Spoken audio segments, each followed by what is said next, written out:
Before I start, I just want to introduce the people who do the work. This is my group here at LSU.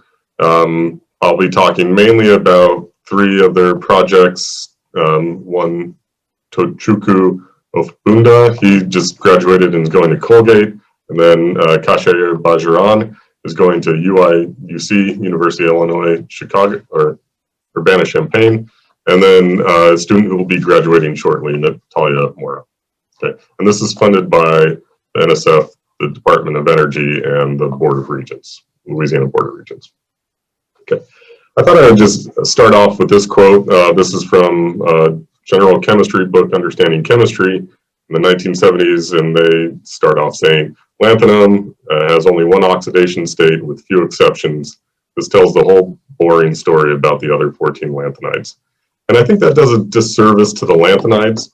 And I think this has evolved a lot recently, but there's a lot more to them than just the 3+ oxidation state.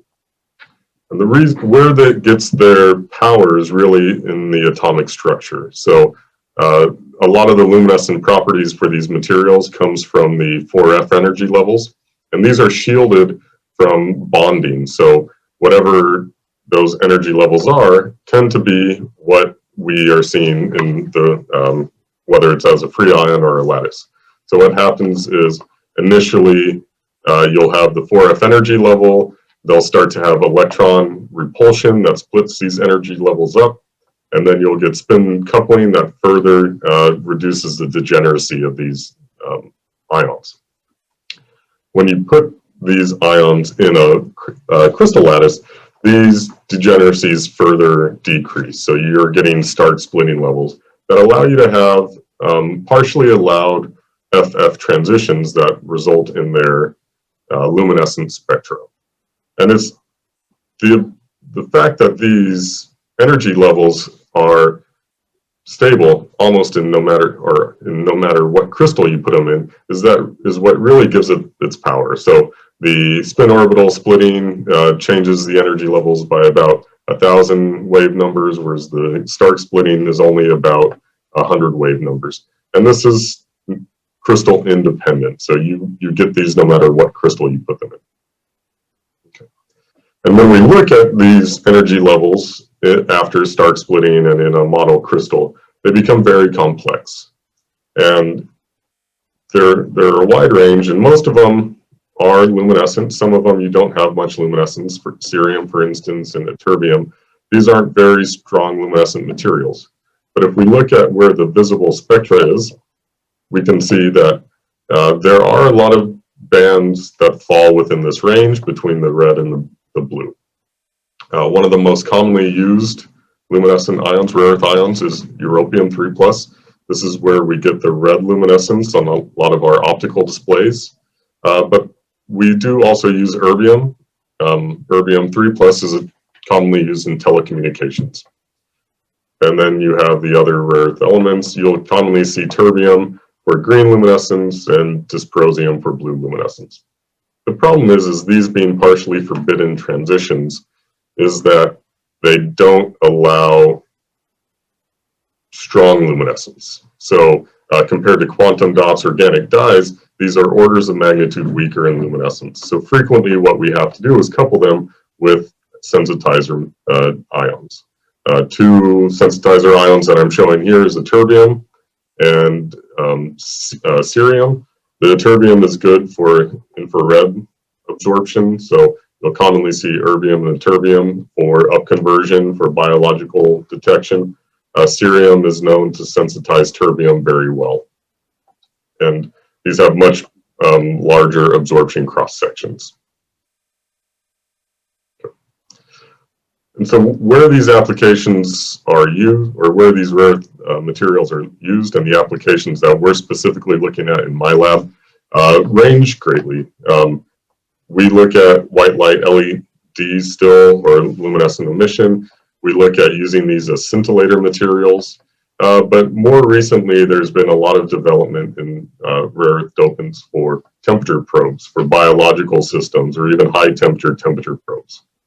You have it in biological coordination, and we saw a talk by Dr. Zhao earlier, where they're using coordination with quantum dots and plasmonic nanoparticles, but you can also use the FRET energy transfer between the rare earth and the core to amplify and quench the luminescence. And then more recently also is in electronic and magnetic materials.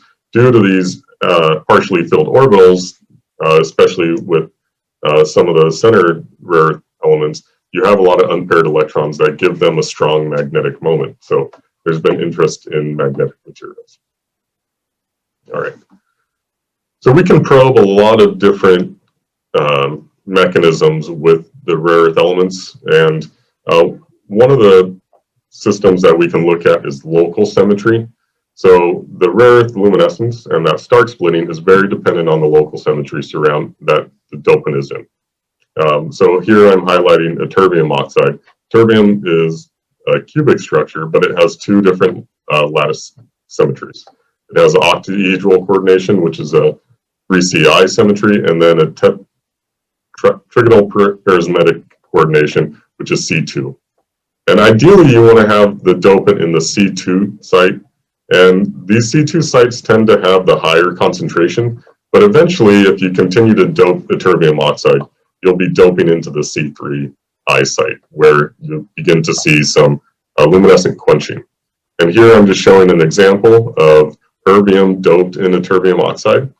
And at low concentrations, you get a high luminescent intensity, whereas when you increase these, increase the dopant concentration, you get a drastic quenching. And this is a little bit inverse of what you would expect. You would expect as you increase the doping concentration, your intensity would further increase. And part of this is because there's a lot of energy transfer between dopants at this higher concentration. So on the right, I just have a schematic showing a nanoparticle that is doped with one of these optically active materials. And on the surface of the nanoparticle, you have a lot of hydroxide ligands. When you have a lot of rare earth doping, you can get energy transfer from deep within the core to the surface, and then these hydroxide ligands begin to quench, or they act as energy sinks, and quench the luminescence of these materials. So there's an optimization problem where you have to optimize the atomic distance between the dopants in order to somewhat enhance the energy transfer, but not optimize it too much to where you get energy transfer to the surface. And one way around this optimization problem is to really use a core shell structure. So what you can do is layer the optically active materials. You can put a spacer layer in there, and then you can passivate the surface. So you no longer have to worry about these the quenching sites, and you can still get dope-independent interaction. And if you want, you can get surface molecule interactions.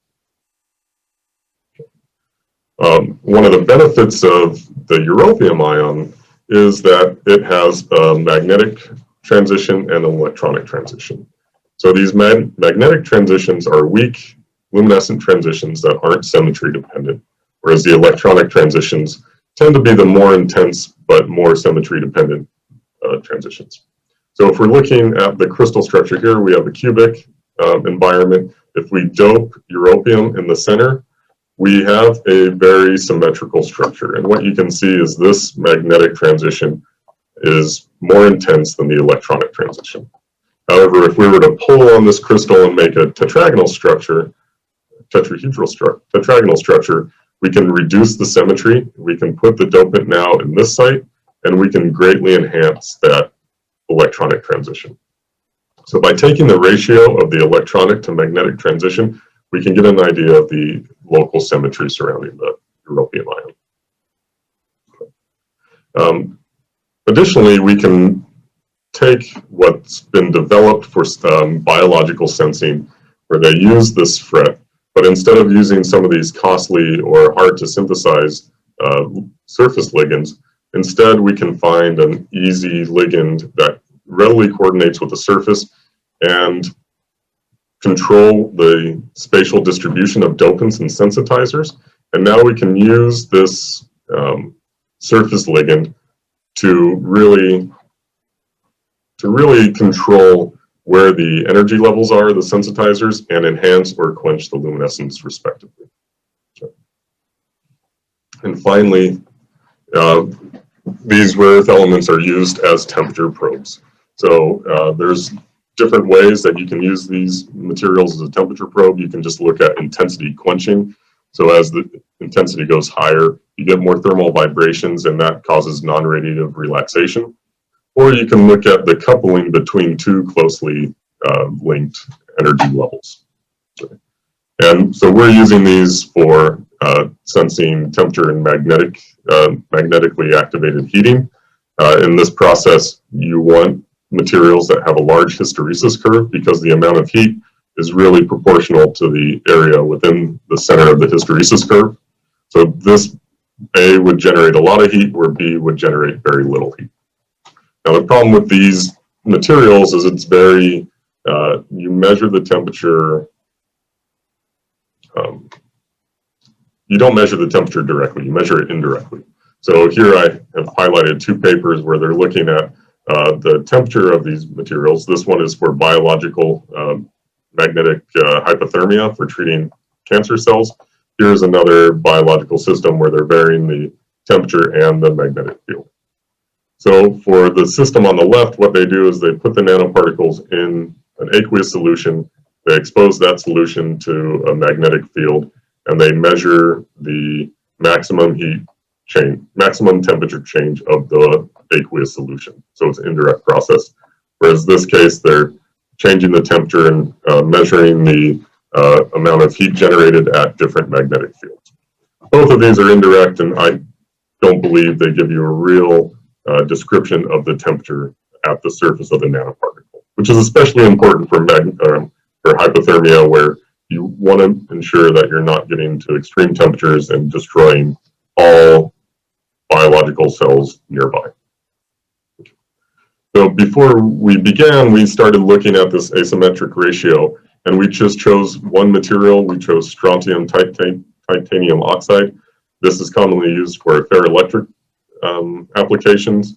When you dope calcium in there, you can instigate a phase transition. So two common materials that show these ferroelectric transitions are barium titanate and lead titanate. Obviously, we don't want to use the lead titanate. Calcium is more environmentally friendly. So what we did is we took calcium strontium titanate at different doping ratios and measured the asymmetric ratio and compared them to the reference materials. And we also found in literature the cubic phase, tetragonal phase, and orthorhombic phase transitions. And we found we were able to get a relatively good agreement, and we're able to calibrate this asymmetric ratio based on the local structure. And all the calcium is doing is slightly stretching or slightly distorting the octahedra so that you can get a titanium off-center and get a ferroelectric transition. And the reason why we did this, and I apologize, there's supposed to be, there we go, labels. We are interested in polarized metals. And so one metal that came out recently was strontium niobium oxide, which is very similar to the strontium titanium oxide. So if we could take this idea of slight distortion and apply it to the strontium niobium oxide, ideally we would get this polarized metal. Okay. So the way we synthesize these, because niobium is very errant, or it wants to oxidize, what we had to do is a two-step process where we mixed all the chemicals and we precipitated them out, and then we used a molten salt process in which we can control the reaction environment. We can either use a vacuum environment, so we have a low pressure wet chemical synthesis method, or we can use a reduction environment. So on the left is one of our nanocrystals. It's highly crystalline. This is in the oxygen deficient, so the vacuum environment. And on the right is the same crystal when we anneal it for 6 hours in hydrogen. So what we see is that there's no change in the crystal structure, and we get nice crystallized strontium niobium oxide. Unfortunately, for when we begin to dope it with calcium, calcium is not, it doesn't want to go into the crystal under vacuum environments. So we had to replace the vacuum with the reduction atmosphere, and we got a strong incorporation of the calcium into the crystal. And we can see as we increase the calcium level, we're getting a nice phase transition from the cubic to the tetragonal to the orthorhombic crystal structure. So we followed the same process where we were looking at the asymmetric ratio, and we get an interesting trend where it's in fact opposite of what we would expect. We have a high asymmetric ratio for the cubic and tetragonal phase and low for the orthorhombic. And the reason why this is happening is because of the way we crystallize these. We're incorporating oxygen defects that that result in an inherent distortion of the crystal lattice. So it does indicate that it's possible that these are ferroelectric materials, but it's not quite there yet. We also looked at the temperature-dependent phase change. On the left is barium titanate. You can see that there are two transitions that are labeled from literature. When we change the temperature, go to low temperature, we see a distinct change in either the intensity of the asymmetric ratio or the noise associated with that asymmetric ratio.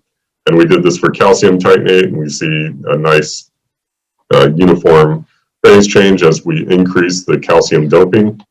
And then we did the same thing with calcium doped strontium niobium oxide, and the trends match very well. So it does look like we do have these phase transitions that are also temperature dependent. Okay. Now getting to more in line with the theme of this topic, we also looked at using these for luminescent detection. So we took yttrium vanadium oxide doped with europium. We also doped it with bismuth, and we can shift the absorption into a more biologically relevant region. But what we're really interested in this core shell structure, where we can get the vanadium oxide sensitization and get a slight bismuth oxide sensitization, as opposed to having a core shell structure where we have too much of the bismuth.